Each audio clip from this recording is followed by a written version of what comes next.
exprimer un message à cette jeunesse africaine et même Le message est le suivant.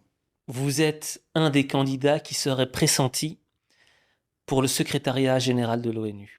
Évidemment, je ne suis pas encore candidat, mais je ne l'écarte pas si les blocs qui s'affrontent, bloc de l'Ouest contre BRICS, BRICS plus, Sud global, puis...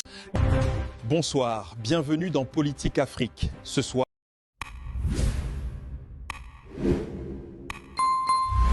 il y a, il est vrai, beaucoup de personnes, beaucoup d'organisations même, ou de pays qui pensent que je devrais pouvoir candidater pour le poste de secrétaire général de l'ONU après le secrétaire général Guterres. Je pense que mon expérience personnelle, qui est partie du local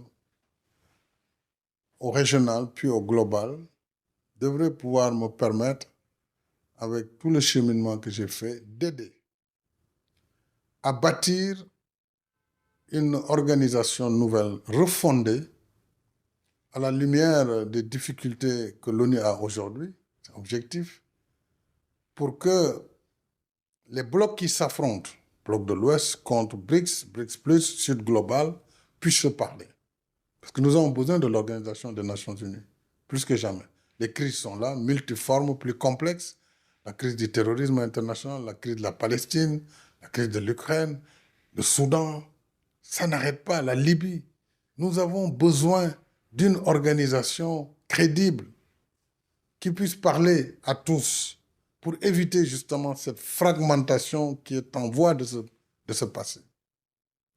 Je pense avoir les capacités de pouvoir parler aux uns et aux autres, vu ce parcours, mais je ne pourrais envisager de candidature que dans l'hypothèse où, évidemment, cela serait une volonté des pays qui le souhaitent, des pays membres, mais surtout des pays membres du Conseil de sécurité, en particulier les membres permanents, l'Afrique aussi, mon pays, le Sénégal, l'Afrique, le monde islamique auquel j'appartiens. Donc, c'est autant de sphères et de cercles concentriques qu'il faut pouvoir mettre ensemble et en harmonie. Mais je crois que l'organisation a besoin de réformes en son sein. On le voit, parce qu'elle fait face à une crise importante.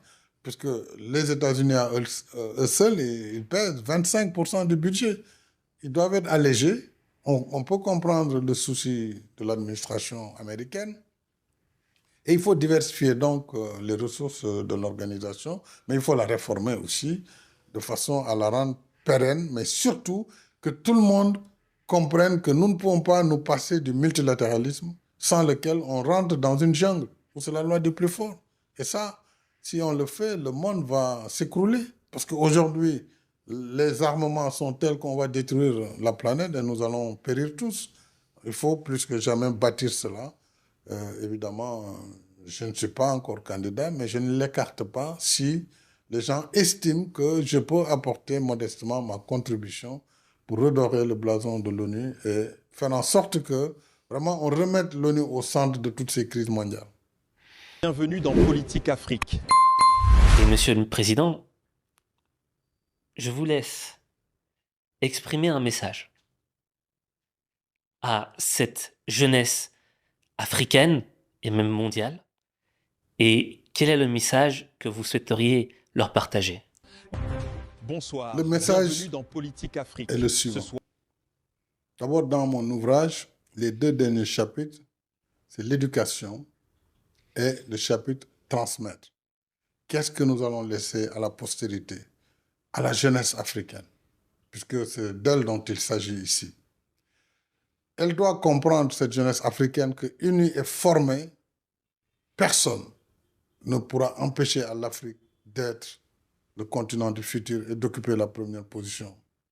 Vous savez, le développement a connu un mouvement circulaire. Il est parti de l'Europe, puis il est allé aux États-Unis. Aujourd'hui, c'est l'Asie, qu'on le veuille ou pas. Et après l'Asie, il faut que l'Afrique prenne le relais. Et la démographie fait souvent l'histoire. Aujourd'hui, l'Afrique, comme on l'a dit, dans 25 ans, c'est le temps d'une génération. Il fera 2,5 milliards d'habitants. Cette jeunesse a besoin d'être formée. mais formés dans ce qui fait le monde, le savoir, l'intelligence artificielle, les technologies de l'information et de la communication.